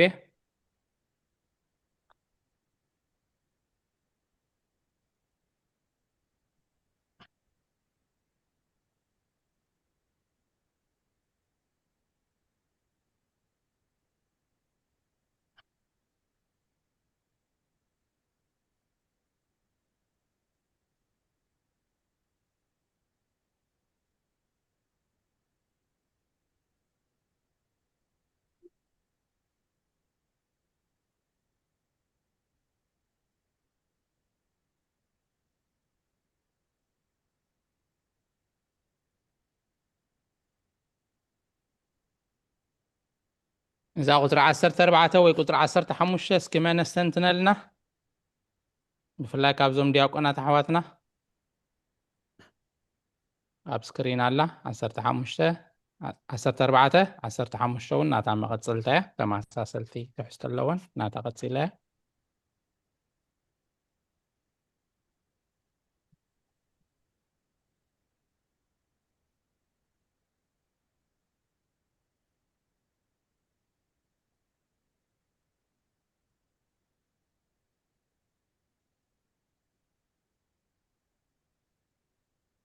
12 13 كدياقون ود እሺ ሕራይ ሓንሳብ የንብብዋ ኣለዉ እሞ ካብዞም ዲያቆናት ወይ حرش ዲያቆን ሳሙኤል ወይ ዲያቆን ግርማይ 14 ናብ ዲያቆን ሳሙ ወይ ናብኻ ዲያቆን ሓወት ኣነ ወኪል ንክሶም ፊድራ ስለ ዘለኹም ክሳይ ገብረሉ ዘለኹ አሁን ዲያቆን ሳሙኤል ነፃ ተሃሊኻ ቃል ከተካፍለና ዲያቆን ሀዊ ነባ እሺ አዴና ብሬ ቁጥር 12 ዲያ 13 نيله بتنا ኦኬ ሓራይ እሺ ቅድሚ ስቕለትካ ኣብ ልዕሊ ማይ ባሕሪ ክኸይድ ከም ዝረኣናዮ ኢና ከመይ እዚ ምስ ስጋዚ ካብ ህላዊ ዳ እምበር ካብ ካልእ ህላዊ እዩ ኣይንብልን ኢና ብድሕሪ ትንሳኤ ድማ ነዚ ስጋዚ ከምዚ ርኢና እቶም ቀዲምና ዝጠቐስናዮ ምልክት ሽንክራት ከዓ ኣለዎ እቲ ድሕሪ ብስቕለት እቲ ሽንክራት ኩሉ ዝረኣናዮ እቲ ብማይ ክኸይድ ዝረኣናዮ ከዓ ዝኣመናሉ ግዜ እዩ ምስ ዝተሰቕለ ኸይቲ ሽንክራት ዝተራብ 5 ቅንዋት መስቀል እዚኣ አልና ማማ ብሬ ያ ኣይልወጥን እዩ እንታይ ደኣ ነዚ ኩሉ ዝገበሮስ ደቂ መዛሙርቲ ምእንቲ ክኣምኑ ኢሉ እዩ እምበር ንዘለኣለም ብዘይ ምልዋጥ እዩ ዝነብር ዘለኣለም ካስካ ሕጂ ዘይተለወጠ ሓደ ክርስቶስ እዩ አሜን ቃልዎ ተስማዓልና እሺ ኣብዛ ቁጥር 14 ቁጥር 15 ሸይክብል እንታይ ክብል ደልየ ጎይታና ድማ ብዛዕባ እቲ ስራሕ መሬት ተዛሪቡ ጥቁ ዝኾነ መሬት እንተረኺቡ ምልኩዕ ኣቕሓ ዝሰርሕ እዞም ካይላ ዝሰርሑ ብጭቃ ብገለ ገይሮም ዝሰርሑ መጀመርታ ሓደ ኣቕሓ ክሰርሑ እንድሕር ኮይኖም እቲ ሓመድ ምሩፅ ፅሩይ ሓመድ ክህልዎ ብኡ ገይሮም እዮም ቅርፂ እናውፅኡ ከዓ ምልኩዕ ኣቕሓ ዝሰርሑ ጎይታና ድማ ካብ ቅድስት ድንግል ቅዱስ ስጋኣን ቅድስት ነፍሳን ምስ ረኸበ ክወሃዶ ነፍሲ ዘላቶ ስጋ ንባዕሉ ፈጠረ ሕጂ ብዚኣ እንታይ ክብል ደልየ ካብ ድንግል ማርያም ጭራሽ ስጋን ነፍስን ኣይወሰደን ድብሉ ብዙሓት ኣለዉ ንድንግል ማርያም ሲ እቲ ማህፀና ከም ቆፎ ተጠቂሙሉ ከም መሕደሪ መፂኡ ኣብ ሓዲሩ 9 ወርሒ ኣብኡ ዓኺኹ ወፂ እምበር ካብ ድንግል ማርያም ስጋይ ወሰደ ነፍሲ ወሰደ ዝብሉ ኣለዉ ዓበ ክሕደት እዩ ቀደም ዝነበረ እዩ ሕጂ እውን ስቲል ከምኡ ደኣምኑ ብዙሓት ሰባት ኣለዉ ብዛ ዓለም ካብዚኣ ፍልይ ብድበለት ከዓ ካብ ድንግል ማርያም እወ ስጋ ወሲዱ እዩ ነፍሲ ግን ኣይወሰደን ድብሉ ኣለዉ ምክንያቱ እግዚአብሔር ቃል መለኮታዊ ኣምላኽ ስለ ዝኾነ ብመለኮቱ ህልው ስለ ዝኾነ መለኮት ስለ ዝኾነ ነፍሲ ኣየድልዮን እዩ ምስ ስጋ ክወሃሃድ ስለ ዘለዎ ስጋ ጥራይ ወሲዱ ካብ ድንግል ማርያም ነፍሲ ኣይወሰደን ኣይተወሃሃደን ድብሉ ከዓ ኣለዉ ኣብዚኣ ግን ቅዱስ ዮሃንስ አፈወርቅ እንታይ ኢሉ ኣብዚኣ ፅሒፍልና ኣሎ ነፍሲ ዘላቶ ስጋ ንባዕሉ ፈጠረ እቲ ስጋ ንሱ ዝፈጠረ እዩ ካብ ድንግል ማርያም ከዓ ወሲድዎ ስጋ ጥራይ ኣይኮነን ከዓ ነፍሲ ዘላቶ ምክንያቱ ስጋ በይኑ እንድሕር ኢልና ስጋ ብዘይ ነፍሲ ኣይቆውምኒ ሬሳ እዩ ምዉት እዩ ሓቀይ ነፍሲ ተተፈልያ ካብ ስጋ ነፍሲ ተደየላ ኣብቲ ስጋ ስጋውን ክወስድ ኣይክእልኒ ድንግል ማርያም ሂወት የብላን ማለት እዩ ስጋ ወሲዱ እንድሕር ንብል ሃሊና ስጋ ብደይ ነፍሲ ሬሳ እዩ ሬሳ ወሲዱ ንብል ኣለና ማለት እዩ ስለዚ ካብ ድንግል ማርያም ስጋ ክወስድ ከሎ ነፍሲ ከዓ ምስኡ እዩ ወሲዱ ምክንያቱ ነቲ ስጋ ዘቁሞ ነፍሲ እዩ እቲ ስጋ ክቀውም ሂወት ክህልዎ እንድሕር ኮይኑ ኣብቲ ማህፀን ሃልዩ ካብታ ሓንቲ መዓልቲ ጀሚሩ ክሳብ 9 ወርሒ ኣብቲ ማህፀን ክዓቢ እንድሕር ኮይኑ ስጋን ነፍስን ይግድነት ክወስድ ኣለዎ ምክንያቱ እቲ ስጋ ብደይ ነፍሲ ኣይቆውምኒ እቲ ነፍሲ ከዓ ኣበይ ዝርከብ ኣብቲ ስጋ ኣብቲ ደም እዩ ዝርከብ ከምቲ ኣብ ቤት ትምህርቲ ኩላትና ዝተማሃርናዮ እቶም ሴልስ ኦርጋንስ ገለ ዳበለ እንታይ ነየና የቁሞ ካብቲ ዝደቀቀ ነገር እቲ ሴል ወላብ ኦሪት እንታይ ኢሉ ኣሎ ነፍሲ ናይቲ ፍጡር ወይ ናይቲ ስጋ ኣብ ደሙ እዩ እሞ ደም ኣይትብላዕ ኢሉ እግዚኣብሔር ንእስራኤላውያን ኣዚዝዎም ነይሩ ነፍሲ ናይቲ ፍጡር ሰ ኣብቲ ደም እዩ ደሎ እሞ ደም ኣይትብላዕ ትብል ጽሑፍ ኣለና ስለዚ ንዓና ነዚ ኣካልና ነዚ ህይወትና ዘቁሙ ሴልስ ኣብ ደም እዮም ደለው ኣብቲ ስጋ እዮም ደለው ስለዚ ስጋ እንድሕር ክወስድ ኮይኑ ህያው ስጋ ይክወስድ ደለዎ ሬሳ ኣይኮነን ክወስድ ስለዚ ነፍሲ ዘላቶ ስጋ እዩ ወሲዱ ማለት ስለዚ ካብ ድንግል ማርያም ይወሲዱ ብፍሉይ ንዑ ፈጢሩ ዘዳለዎ ዘቐመጦ ነገር የለን ከምኡ ድብሉውን ስለ ዘለው እቶም ጠቕሊሎም ካብ ድንግል ማርያም ስጋ ነፍሲ ናይ ወሰደን ድብሉ እንታይ እዮም ድብሉ ንዑ ዝኾኖ ዝውለደሉ ዝዋሃሃዶ ስጋ ፈጢሮ ኣዳልዩ እምበር ካብ ድንግል ማርያም ኣይወሰደን ዝብሉ ከዓ እግዚኣብሔር ብጀካ ስጋ ኣዳም ካልእ ስጋ ሰብ ኣይፈጠረን ኣብዚ ምድሪ ዘሎ ብምሉኡ ኣብዚ ምድሪ ዝተወለደ ዝተፈጥረ ሰብ ዘበለ ብምሉኡ ዘርአ ኣዳም እዩ ካብ ናይ ኣዳም ወፃኢ ካልእ ስጋ ኣይፈጠረን እግዚኣብሔር ንኣዳም ካብ መሬት ሰሪሑ ካብ ጎኑ ከዓ ካብ መሰንገሊኡ ከዓ ንሄዋን ኣውፅኡ ብምሉኡ ካብ ሽዑ ጀሚርካ ክሳብ ሕጂ ዘሎ ኣብዚ ምድሪ ዝነብር ፍጡር ወዲ ሰብ ስጋ ኣዳም ወዲ ኣዳም እዩ ስለዚ ድንግል ማርያም ከዓ ካብ ካልእ ዝተረኽበት ኣይኮነትን ዘርአ ኣዳም እያ ካብ ድንግል ማርያም ስጋን ነፍስን ወሲዱ ክንብል ከለና ከዓ እቲ ናይ ኣዳም ስጋ እዩ ካልእ ድተዳለወ ድተፈጥረ ድበሃል ስጋ ብምንም ተኣምር ኣብ ዝኾነ ይኹን ጽሑፍ ኣይንረክብን ኢና እግዚኣብሔር መላእኽቲ ፈጢሩ እንስሳታት ፈጢሩ ደቂ ሰብ ከዓ ፈጢሩ እዩ ስለዚ ክርስቶስ ፍጹም ኣምላኽ ፍጹም ሰብ ኮይኑ ክውለድ ከሎ ስጋ ሰብ እዩ ወሲዱ ንሱ ከዓ ካብ ድንግል ማርያም እዩ ስጋ በይኑ ደይኮነ ከዓ ስጋ ነፍስን እዩ ወሲዱ ከምዛ ኣብዛ ጽሕፍቲ ትብለና ደላ ንዓየ ኣስተንቲነ ሕራይ ካብዚ ብምቕጻል እታ ግዜና 13 ደቂቃ ተሪፋት ኣላ እሺ ነቦና ነበይ መልአከ ሰላም ናብ መድረክ ክዕድሞም እየ ኣስተንትኖ ምኽርን ማዕዳን ትምህርትን ገይሮም ጸሎት ገይሮም ክዓጹልና እዮም ኣቦና ኣበይ መልአከ ሰላም ፈቃድ ናይ ኣበይ መርጌታ ስለ ዝኾነ መድረክ ናባኹም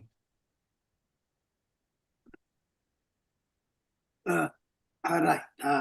ግዜውና ሓፃር ስለ ዘላ እምበር ኣቦና ተደካፍልና ጽቡቕ ነይሩ ሞስኪ ኣብታ ቁፅሪ ክፍሊ 8 ቁፅሪ 10 ብኢድ ሞዋቲ ከም ዝድህሰስ ድማ ገበረ እትረቂቕ ኣምላኽ ዝኾነ ብስጋ ዝረኣየሉ ግዜ እዩ እሞ ኣይፍርሕን በዚ ግብሪ እዚ ረቂቕ ኮነ ከመይ ንሱ ኣብ ዕፁ ማዕፆ ኣተወ ካብ ግዙፍነቱ ከም ዝረሓቐ እውን ግብሩ ኣረድአ ግና ካብ ትንሳኤኡ ምእንቲ ከኣምኑ ነዚ ኩሉ ገበረ ዝተሰቕለ ንሱ ከም ዝኾነ ዝተንስአ ከዓ ካልእ ከም ዘይኮነ ምእንቲ ክፈልጡ ነዚ ገበረ ስለ ቃሉ ኣምላኽና ምስጋና ይብፅሓዮ እቲ ረቂቕ ኣምላኽ ዝኾነ ብስጋ ዝረኣየሉ እቲ ብኢድ መዋቲ ከም ዝድህሰስ ድማ ገበረ ኣብዛ ምዕራፍ 10 ወንጌል ዮሃንስ እንተደኣ ርኢና ኣብታ ቀዳመይቲ ሰሙን ስለ ዘይነበረ ቶማስ ንጎይታ ርኢናዮ ጎይታ ተንሲኡ ምስ በልዎ እንታይ ኢሉ ሽንካር ኣዳውን ናይ ጎኑ መውጋእትን ተወግኦ ብዓይነይ እንተዘይረኣኹ ብኢደይ ድማ እንተዘይ ዳህሲሰ ኣይኣምንን እየ ስለ ዝበለ ጎይታ ድማ በታ ካልኣይቲ ሰሙን ዳግማይ ትንሳኤ ኢልና ነኽብሮ ድማ ልክዕ ኣብ ዕፁው ገዛ ከለዉ ሰላም ንዓኻትኩም ኢሉ ኣብ ማእኸሎም ደው ከም ዝበለ ንቶማስ ድማ ንዓ ኣእዳውካ ኣብቲ ተሸንከርክዎ ዳህስስ ምስ በሎ ጎይታይን ኣምላኸይን ምስ በሎ ጎይታ እንታይ ኢልዎ ስኻ ስለ ዝረኣኻኒ ኢኻ ኣሚንካ እቶም ከይረኣዩ وتم كيرأيو زأمنو جنا بوصا أنيوم إلوا تام ودات أنت إلهنا جناخه بتنسعيهم انتخا أمنو نزخل لجبره زتسقل كم زخانه زتنسخا زتسقل نسخم زخانه زتنسخا كم زي كونه مأنتي كفلتو نازي جبره كم زي أملاخ ود أملاخ سي أي ولد أي ولدن زبلو كم وين اتتسقل تراسبيو زبلوين بزحات بجزيو زل علو زتنسو سلازنبرو اتي بإدسب زتتحسسه اتي رقيق أملاخسي بسجا زرقان بإد زدهسسن دما كونه رقيق كله دما أما عصو كله انتاي قبره آتوه اتزتسقل دما نسيو اتزتنسأ دما كالي كان زي كونه مأنت خفلتو نزي قبره نياتو بيلاطوس أنا ونكو فتح كان قتل كان سلطان لني مسبلو أنا بعلي أنا نفسي زحلفا بعليون إننا إيميل ساخم زبالة قويتا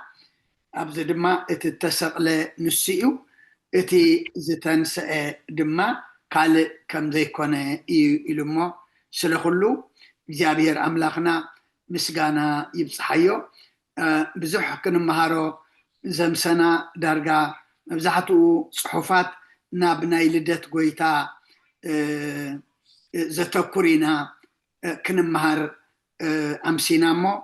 እግዚአብሔር አምላኽና ምስጋና ንዕኡ ይኹን ናይ ዝመጽእ ሰሙን ሰባት ድማ ይግበረና እሞ ቅድሚ ብጸሎት معصاونا من البات حجيو زسمع زلو كابزن عبيتي أديتاتنا نبي كريستيان أدينا أدي ربكا ودا عرفو الله يسيفيلنا بصلت نذكره زنبرنا أدينا نديرب كحولنا نفلتاينا ودات مالي عرفو اللمو كاب صباح كاب ساعات حدا ساعات كلتين أبيت كريستياننا حزن كجمري مبصح مالتي مو صباح أبيت كريستيان كجمري نايك أبر قداي دما صباح دحر صباح نفلتينا مالتيو أبروسس اللو ماني ودان الدينا ربك عرفو الله مبصح دما كاب صباح كجمريو نحونا منقص السماي ندينا نخلو بيتسب دما زيابير نايت صنعات منفس يعدلهم زي كنيات قرب حزن زبزحلو مد بزحلو كنياتنا زلنامو زيابير يملسلنا سلخلو زيابير مسجانا يبصحيو أما مدبنا بصلوت كن عصينا حونا دياكون قالي وتسمع لنا كلكم أبوتات نديتات أحوات حد ما زمن أقلقلتكم يبارخ مزمور زمركي دينا بالري زماري ملاختي يسمع لنا نتا مزمور بتقسيز سنخما ندخلوا نبابات بنباب أتقلقلوا زمسكم كابزغن مهارو زمسناون حسابكم تردعكم دستنكم تكمكم زقلتكم كلكم زيابير أقلقلتكم يبارخ اسمع أب وولد ومنفس قدس هذا أملك آمين قدس زيابير أملكنا جمير كاذا فتسم كان ناس خاخم كبر المسكان النعخ يكون سانا سلوزو عالكان مسكنكا ሳናኽ ተሓድር ድማ ንመዕቆበካ ጉባኤና ባርኸልና መንፈስ እናዓብየሉ ንዓኻ ንፈልጠሉ ናብ ሰማይ እንጥምተሉ ጉባኤ ግበረልና በዚ ጉባኤ እዚ ፈሊጥና ተማሂርና ብመንፈስ ዓብይና ድማ ኣብ ጉባኤ ቅዱሳን ከም እንፅንበር ግበረልና ሕሙማን ፈውሰልና እዙና ናፃናንዓልና ዝዓረፉ መንግስትኻ ውርሰልና ጠምየም ፀሚየም ዘለው ንስዓልና ስጋብ ነፍሲ ተኣስሩ ፍትሓልና ፋሕ ዝበሉ ኣክበልና ኣብ ፀበባን ዘለው ድማ መሰሮ ፍጠረሎም ቅዱስ እግዚአብሔር ኣምላኽና ዝወለድናዮም ኩሎም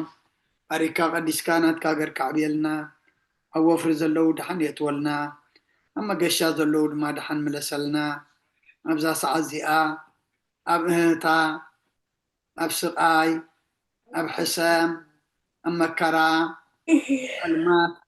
ኣብ ጭንቂ ዘለው ብዙሓት ኣለው እሞ ኣምላኽና ካብዚ ኩሉ ድማ እስኻ ሓራ ግበሮም ነፍሲ ሓውና ዮሴፍ ናይ ነፍሲ ዕረፍቲ ሃበልና ስብዓል ኣቦና ኣብርሃም ኣቦና ይስሐቅ ኣቦና ያዕቆብ ምጠልና ንዴና ርብቃ ምስ ስድራ ቤታ ድማ ምስ ፅናዕ ኸባኻ እዩ እሞ እስኻ ፀናንዓልና ናይ ኣዴና ቅድስቲ ድንግል ማርያም ኣማላድነት ብናይ መላእኽቲ ተራዳእነት ብናይ ነቢያትን ሃዋርያትን ጻድቃንን ሰማዕታትን ጸሎታ ይትፈለየና ከምቲ ንሃዋርያት ዝመሃርካዮም